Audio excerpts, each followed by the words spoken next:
karanasan po ito. Magmula po tayo, hindi pa po tayo senador, karanasan na po natin ito. Yung pong, ang atin pong laging dapat unahin, di ba po, ay yung walang kakayahan. Tama po ba ako? Tamang-tama po, Mr. President. Opo. Meron ba dyan parang dadaan sa proseso para malaman po natin kung sino talaga yung walang kakayahan at yung may kakayahan, sapagkat alam niyo po, dito lamang po minsan ako ay nagugulantang dahil may mga humihingi ng tulong kung sino pa yung may kaya. Yung pa yung humihingi ng GL. Sabi ko, pambihira naman kayo. Huwag nyo nang hatian pa yung mahihirap. O, total may kaya naman kayo, gumastos naman kayo. Paglilinaw lamang po kung papayagan pa po tayo ng butihing sponsor, Mr. President. Opo, Mr. President. Unang-una po ay itong bahagi po ng panukala ninyo, Madam Sponsor, na ang Philippine Geriatric Center ay makikipag-collaborate sa DOH, sa PhilHealth at ganun din sa National Commission of Senior Citizens. Ang naging concern lamang po ng representasyong ito, Mr. President, ay yung bahagi na sa ngayon ay nagkakaroon po ng pag-aalinlangan ngayon kung bakit ang National Commission of Senior Citizens po ay nalipat sa Department of Social Welfare and Development. Ito po ay naging concern, Mr. President.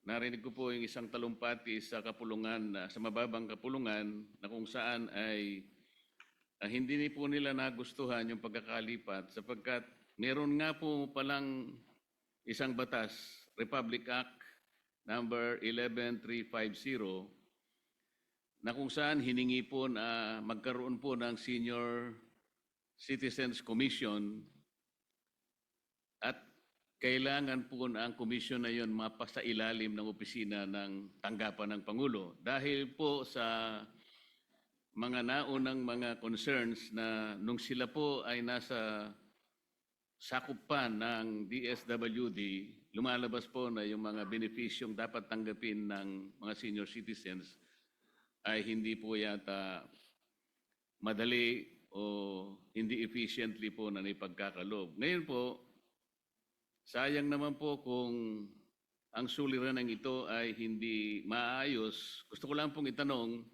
Madam Sponsor, kung if you are able to take any action, if it is possible for you to take some steps to probably inform the Office of the President through the Executive Secretary that the original intention in the law is to have the Commission for Senior Citizens to be under the Office of the President in order to efficiently get all the benefits that they deserve. Ang nangyari po ngayon, gumawa ng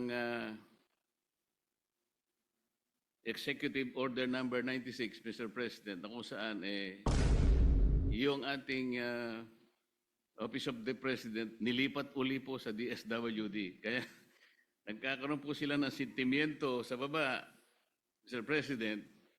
Baka magkaroon po kasi ng problema sa implementation and continuous improvement of the programs and services for the elderly as contemplated by the measure itself. Salamat po, Mr. President. Ako po'y nakikiisa sa pag-alala ng good gentleman mula sa Tarlac at Pampanga, lalo na't common advocacy ng karamihan, kung hindi man nating lahat dito sa Senado, ang usapin ng priority legislative agenda ng ating mga senior citizens o nakatatanda. At matutuwa po ako kung maihahanay nga po itong pagtalakay at harinaw at pagpasa nitong Philippine Geriatric Center Bill, alang-alang nga po sa ating mga senior citizens. Bagamat in principle, bukas na bukas ako sa mungkahi ng good gentleman na ipaalala sa Office of the President sa pamamagitan nga ng Executive Secretary kung ano yung intensyon ng batas na yun na nga po, nagpo-provide na ang NCSC ay mapailalim sa ilalim ng Office of the President. Mabuti na lamang po, at least dito po, sa sakop nitong Philippine Geriatric Center Bill, pinoprovide po na itong PGC o Philippine Geriatric Center ay magiging sa ilalim ng direct control and supervision of the Department of Health. Kaya't hindi pa man malinaw hanggat hari nawa maipasa itong panukala tungkol sa Philippine Geriatric Center, iyang mga kailangang ayusin sa pagitan ng NCSC, DSWD at OP ay pwede na rin pong ibilin sa DOH na patuloy nilang linawin ito sa mga concerned agencies para sa patuloy na pagpapatupad o pagpapatakbo ng Philippine Geriatric Center, hindi lamang po ang DOH, hindi lamang po ang PhilHealth, kundi nga po pati ang National Commission on Senior Citizens ay ganap na pwedeng lumahok sa pagsusulong ng pagsilbi ng Philippine Geriatric Center sa ating mga senior citizens, Mr. President. Yes, Mr. President. So the only concern or the only issue that we need to convey to the Office of the President through the Executive Secretary is whether an executive order can prevail over a statutory law. In this case, Executive Order number 96 versus Republic Act 11350, where it is specifically mandated that the National Commission for Senior Citizens be placed under the Office of the President for whatever benefits that they contemplated in creating that law. But it turned out, muli pong ibinigay ng Opisina ng Pangulo, binalik po sa dati, which have the effect of defeating the very purpose why the law was created in the first place. This is very important, Mr. President, because the last time I checked, there is another very, very similar situation in the past. I am referring to Republic Act 8740. This is an old law, Mr. President. This was enacted, I think, in 1995. Doon po yung sinasabing there was a national publishing board. At yun po ay minandate sa batas na yon na yung board na yon ay mapasailalim sa office ng presidente. So it is a 1995 law. Ang nangyari po in 2003, there was an executive order transferring the national book publication, parang ganun po, to the DepEd. So ang nangyari po, the mandated object of placing it under the President, dahil mas gusto po nila talaga doon because, again, of the perceived benefits under the law. Ang nangyari po, hindi natin na-develop yung ating National Book Development Board. Hanggang ngayon po, 1995, so ilan yun? About 30 taon na po, good gentleman. More than 25 years after the enactment of the law, wala pa po tayong masasabing robust and viable National Book Publication Board. Dahil nga po, inilipat po sa Department of Education. So the very clear declared policy of the law was frustrated. Kaya hanggang ngayon po, yung ating publication ng mga libro ay ginagawa pa rin ng Department of Education, which was prohibited under that law, Mr. President. So yun lamang po yung concern, Mr. President. If we can take some positive steps to remind the Office of the President na baka po masayang naman dahil isa pong malaking kabawasan kung yung National Commission of Senior Citizens, sila po yung subject matter ng inyong panukalang batas, the Philippine Geriatric Center, kung hindi maayos naman po yung kanilang concern ngayon. Maraming salamat, Mr. President, and thank you, Madam Sponsor. Maraming salamat din po sa good gentleman from Pampanga and Tarlac, Mr. President, very well taken po yung paalala nila dahil ayaw na, at yung payo nila at gagawin po nitong representasyong ito, yung pag-communicate tungkol sa isyung ito sa Office of the President sa pamamagitan ng Executive Secretary. Dahil ayaw naman po nating maulit dito naman sa Philippine Geriatric Center ang napansin ng good gentleman na hindi po ganap na pagsulong ng National Book Development dito sa ating bansa. Ayaw po nating may mangyaring katulad dito po sa pagpapatupad ng panukalang ito ng Philippine Geriatric Center. At dahil po, lastly, Mr. President, napakahalaga yung pinaalala ng good gentleman na siya nga po at pinaninindigan natin bilang nasa lehislatura ang isang batas. Siyempre naman po ay higit pa sa isang executive order. Muli po, salamat Mr. President at salamat sa good Thank gentleman. you. mula Next sa to interpolate Pampanga, is Tarlac. Senator Robin Padilla. So Senator Padilla is recognized. Maraming salamat po, Ginoong Pangulo. Meron lang po ako mga katanungan sa atin pong butihing senadora. Ang atin pong para po sa geriatric. Opo, Mr. President, bukas na bukas po ako sa mga tanong ng good gentleman. Maraming salamat po. Ako po ay maiksing kwento lang po. No? Ako po ay nagsulong ng panukala patungkol po sa pagkakaroon ng mga nursing home para sa mga matatanda po. Sa kadahilanan po na ang akin pong mahal na ina na nasa edad po ng 90 years old ay dumadaan po sa isang napakalungkot na stage ng kanyang buhay. Siya po ay may demensya. Ito po ang nagtutulak sa akin na talaga pong bigyan ng halaga itong panukala po ninyo dahil ito na po yung umusad. Ang tanong ko po, dito po sa panukala po ninyo ay meron po bang puwang para sa sakit na demensya sa atin pong mga matatanda? Definitely po, Mr. President, good gentleman mula sa BARM at sa Camarines Norte, hindi lamang po may puwang ang usapin ng demensya dito sa panukalang Philippine Geriatric Center dahil yung pagkakaroon po ng demensya dito sa ating bansa, sa ating mga kababayan ay isa sa mga dahilan na nakikitang itong Philippine Geriatric Center ay makatutulong sa ating mga Pilipinong nakatatanda at itong demensya ay isang pangangailangan na matugunan, mabibigyang daan po ng Philippine Geriatric Center. At hindi lamang po may puwang dito sa panukalang ito.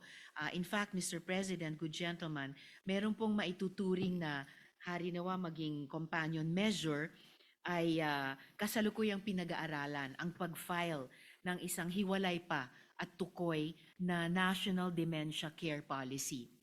At ito po para siguruhin ang isang integrated, systematic at compassionate na national healthcare response sa demensya. At sa ilalim nga po ng Philippine Geriatric Center, ito naman pong tinatalakay nating panukala, may programa din po para sa dementia care at para sa memory clinic, para sa screening tungkol sa demensya na katulad po ng good gentleman sa kanilang minamahal na ina ay naging condition din po ng aking minamahal na daddy nung siya po ay buhay pa at bago po siya namatay nung nakaraang dekada, Mr. President. Opo, napakasarap pong madinig niyan sapagkat alam niyo po, Ginang Senadora, kayo po ang matatawag nating bayani ng pakikibaka. Alam niyo po, halos masasabi po natin 80% ng mga matatandang Pilipino ay papunta po riyan sa demensya. Kadahilanan po dyan ay sa mga masasamang alaala. Opo, alam naman po natin na ang numero unong kalaban ng demensya, yung mga masasamang alaala, yung pa yung naaalala nila, hindi yung mga mabubuti. Kaya ito pong panukala po ninyo ay napakahalaga.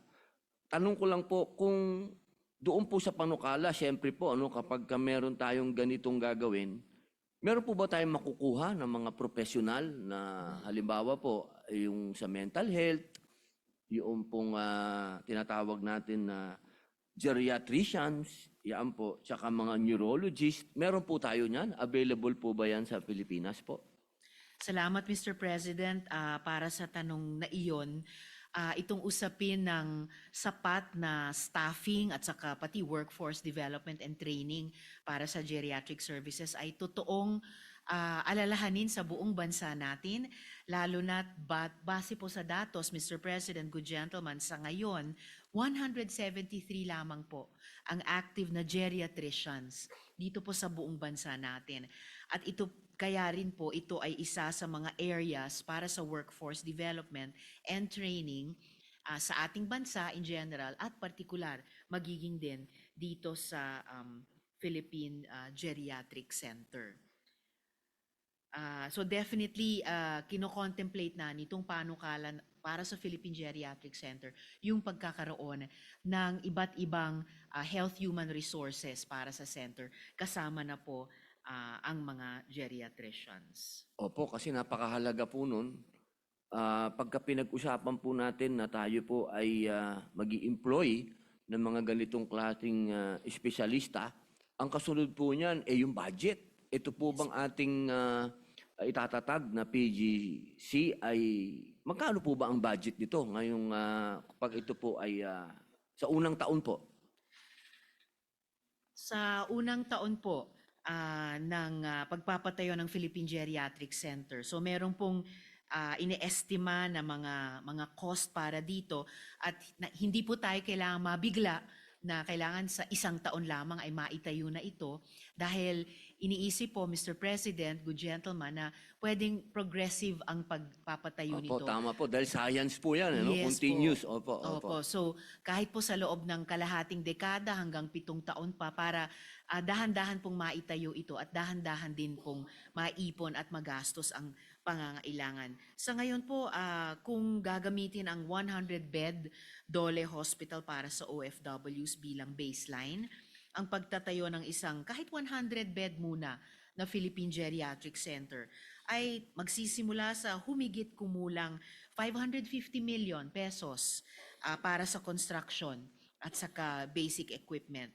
At ngunit dahil ang PGC kalaunan sa loob ng 5 hanggang 7 taon ng kanyang pagtatayo ay mangangailangan ng specialized wards, rehabilitation facilities, diagnostics para nga po sa dementia at iba pang geriatric conditions, long-term care areas at posibleng research at training spaces, pati na po para sa ating mga geriatricians at iba pang health human resources. So inaasahang mas mataas ang kabuuang gastos na maaring umabot pero sa loob nga ng 5 hanggang 7 taon naman, 600 million hanggang 1.2 billion pesos. Pero kung isipin po natin, Mr. President, good gentleman, na i-stretch out yung gastos na iyan hanggang sa 7 taon pa, kahit po yung 1.2 billion pesos, kung taon-taon na ihuhulog in tranches, ay hindi po magiging unmanageable yung ipopropose ng DOH na budget at iko-considera natin dito sa Senado, sa buong Kongreso tuwing budget debates, Mr. President. Doon po sa budget, yan naman po kahit sa akin pong palagay ay dapat talagang paglaanan po yan ng budget. Opo, ang akin po ay doon po sa mga magiging sweldo noong ating mga i-hire po ng mga espesyalista. Yan naman po ay naka-average po yan sa mga iba't ibang lugar po.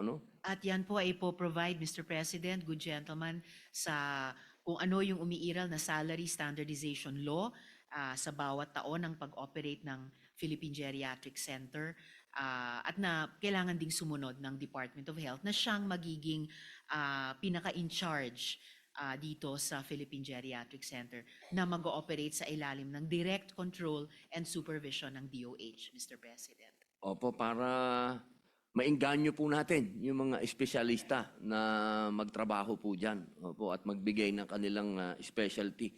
Meron lang po akong isa pang pagka binilang po natin ang dami ng ating mga kayamanang matatanda, napakarami na po nila.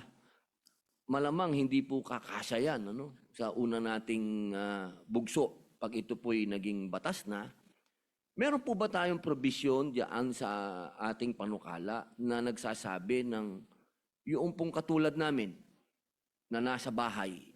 Opo, meron naman pong, kami naman po, hindi na kami hihingi ng budget diyan. Opo, pero marami pong mga kababayan natin ang wala namang ganong klaseng kinikita dahil napakamahal po talaga ng pagka pinag-usapan po natin ng nursing care. Napakamahal po nito. Opo, meron po bang provision diyan sa ating panukala na magkakaroon po kayo ng budget para doon sa mga nasa bahay lang na hindi po ma-accept doon sa ating PGC? Pwede po nating tignan yan, Mr. President. Good gentleman mula sa BARM at Nueva Ecija.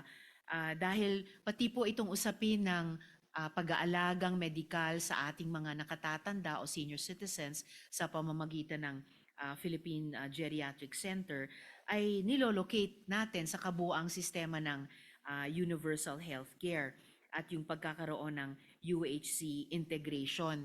Hindi lamang po sa Philippine Geriatric Center maaring magkaroon ng puwang para sa halimbawa sa inpatient services sa ating mga senior citizens at syempre outpatient services din dahil gusto po natin as much as possible kung kaya namang panatilihin ang kanilang kalusugan o tugunan kapag magkaroon man sila ng sakit ay maaring hindi kailangan ma-confine kundi nanduroon pa rin sa pag-alaga ng natin, kanilang mga pamilya sa ating mga tahanan. Pero may access po sila kung check-up or kung iba pang mga health services doon sa Philippine Geriatric Center. Gayon din po, Mr. President, good gentleman, kahit po yung mga inpatient services at saka outpatient services, hindi lamang po mako-concentrate doon sa PGC. In fact, sa ngayon pa lamang, isinusulong na po ng Department of Health na magkaroon ng geriatric wards sa lahat ng mga ospital nila. Magkakaroon ng 33 basic specialty centers at magkakaroon din ng primary geriatric services sa mga primary care facilities. So hindi kailangan kaagad lahat ng mga senior citizens na nangangailangan ng health services ay dumiretso dito sa specialty or tertiary hospital ng PGC. Pwede nang simulang ma-access doon sa geriatric wards sa lahat ng DOH hospitals at sa mga basic specialty centers at sa primary care facilities, Mr. President. Napakaganda po. Opo, ito na lang po, parang ito po, base sa aking karanasan po ito, magmula po tayo, hindi pa po tayo senador, karanasan na po natin ito. Yung pong, ang atin pong laging dapat unahin, di ba po, ay yung walang kakayahan. Tama po ba ako? Tamang-tama po, Mr. President. Opo, meron ba dyan parang dadaan sa proseso para malaman po natin kung sino talaga yung walang kakayahan at yung may kakayahan sapagkat alam niyo po, dito lamang po minsan ako ay nagugulantang dahil may mga humihingi ng tulong kung sino pa yung may kaya. Yung pa yung humihingi ng GL. Sabi ko, pambihira naman kayo. Huwag nyo nang hatian pa yung mahihirap. O, total may kaya naman kayo, gumastos naman kayo. Opo, ang akin pong mungkahi, meron po tayong magpoproseso ba para malaman natin kung sino talaga yung nangangailangan pong walang-wala talaga ang mauna sa ganitong klaseng care? Mr. President, good gentleman, ang kino-contemplate po dito sa Philippine Geriatric Center, syempre dahil nakakonteksto po sa universal healthcare care, universally available sa mga senior citizens nating mangangailangan. Pero sa kasalukuyan pa lang, covered po sa zero balance billing ng PhilHealth, ng MAIFIP at maging ng DOH subsidy ang gastusin. Habang sinusulong pa po natin dito, Mr. President, yung panukalang batas ng Universal Healthcare Medical Assistance Program Bill. At dahil nga po magiging teaching training hospital ang Philippine Geriatric Center, may provision din para sa education and training para mas maparami at maging malawig ang bilang ng espesyalista at maging support for caregivers, Mr. President. So ito po ay siguro isang mas integrated na pagtingin sa ano ba yung kailangang sistema para maalagaan natin ang kalusugan ng ating mga senior citizens. Kaya ako po nabanggit din ang caregivers, Mr. President, dahil yun na nga po, madalas yung mga pamilyang nag-aalaga sa ating mga senior citizens, lalo na po yung mga mahihirap na pamilya, ay nangangailangan din ng suporta themselves. Kaya laan din po yung ating universal healthcare system dito, kahit sa partikular na usapin ng geriatric care, Mr. President. Opo, maraming salamat po. Maliwanag po na huling tanong na lang po, bilang alam niyo naman po, geographically, tayo ay hiwa-hiwalay na isla. Opo. Meron po bang plano ang panukala na ito ay maging regional? Itong ating geriatric centers para naman po hindi lang nakakonsentrate kung halimbawa po sa Luzon lang yan. Definitely, Mr. President. Good gentleman. Kaugnay ng nabanggit ko kanina na nagsisimula na po ang DOH na magkakaroon ng geriatric wards sa kanilang DOH hospitals. 33 out of yung 80 na DOH hospitals ay kasalukuyang ine-establish na bilang geriatric specialty centers sa pamamagitan muna ng geriatric units sa loob ng kanilang mga ospital. At ang target completion po nito, Mr. President, ay sa 2028. So sa loob nitong umaandar na 3 taon, yung mga ospital ng DOH sa iba't ibang rehiyon ng ating bansa ay yun na nga po magtataguyod na ng geriatric specialty centers sa loob nila. Ang wala po talaga sa ngayon ay isang national specialty center na kukumpas sa geriatric care and service delivery. Yun harinawa ang magiging Philippine Geriatric Center. Pero ang maganda po ngayon pa lang, Mr. President, sinisimulan na yung tinatanong at ina-advocate din ng good gentleman na hindi lamang sa geriatric center, whether dito sa Metro Manila or sa kung saang itakda, kalaunan, kundi sa lahat ng rehiyon ng ating bansa. At bakit hindi naman po nasa buong bansa naman ang ating mga katandaan, Mr. President. Opo, maihahambing po ito sa palang Philippine Heart Center, ganyan, National Kidney, ganun po. Parang Ganun ganun. po ang mangyayari, Mr. President. Opo. Yun lamang po, ako na lamang po ay sa susunod na lamang po magbigay ng amendment lang. Maraming salamat Opo. po para doon, good gentleman. Maraming salamat Mr. po, President. Ginang Senadora. Thank you, Senator Robin Padilla. The next in line to interpellate is Senator Christopher Bongo. Senator Bongo is recognized. Thank you, Mr. President. Bilang Vice Chairperson ng Committee on Health at isa sa mga author, nakasuporta po ako sa panukalang batas na nagtatatag ng Philippine Geriatric Center sa bansa. Tayo mga Pilipino ay kilala bilang family-oriented at hindi po natin pinapabayaan yung mga nakakatanda at tandaan natin, wala tayo sa mundong ito kung hindi po dahil sa ating mga lolo't lola. At nasa kultura na natin ang alagaan ang mga nakakatanda, kaya't marapat lamang po na sa pagtatag ng isang ospital na nakasentro sa kalusugan ng mga senior citizens dahil alam naman natin na hindi maiiwasang magkasakit habang tumatanda tayo. Elderly individuals often suffer from chronic illnesses due to their advanced age. Their conditions often manifest in functional decline and cognitive impairments, which require long-term care, rehabilitation, and palliative services. According to the Philippine Statistics Authority, the number of senior citizens in the country is projected to reach over 14 million by 2030. This growing population of senior citizens underscores the need for a dedicated, specialized healthcare service that is appropriate for the urgent and specialized needs of aging individuals. Having said that, Mr. President, I just have a few clarificatory questions if the good sponsor would be willing to entertain some questions. Very willing, Mr. President, good gentleman.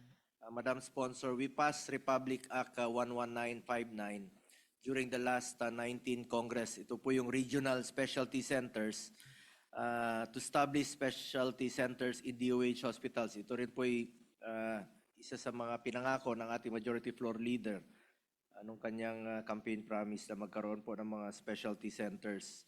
At kasama na po dito ang geriatric specialty care centers. At masaya nga po tayo na lahat bumoto no 24-0 dito sa Senado when we passed this 11959 law. Ito pong specialty center. While we advocate for the establishment of a specialized center, the Philippine Geriatric Center, importante na maging available din po ang geriatric care sa iba't ibang parte ng bansa. May we know the status of the establishment of geriatric specialty care centers as of now, Madam Sponsor? Yes, Mr. President.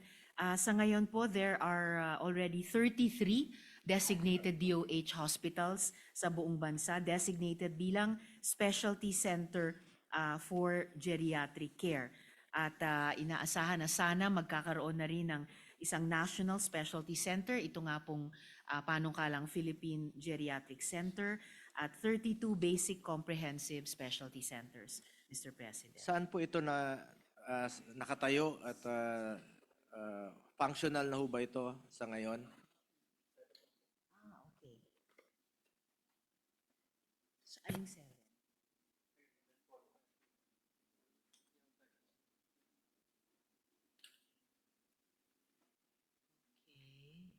Saan yung 7? Ito. All right.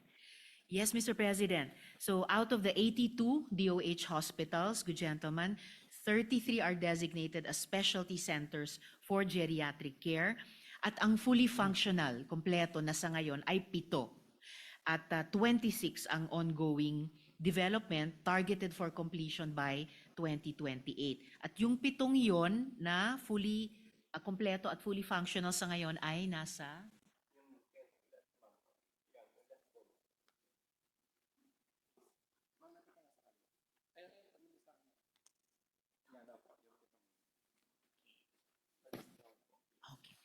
At ang ito pong kompleto at fully functional na Mr. President, good gentlemen, ay ang sa NCR, 3 po, Jose Arias Memorial Medical Center, Tondo Medical Center, Quirino Memorial Medical Center.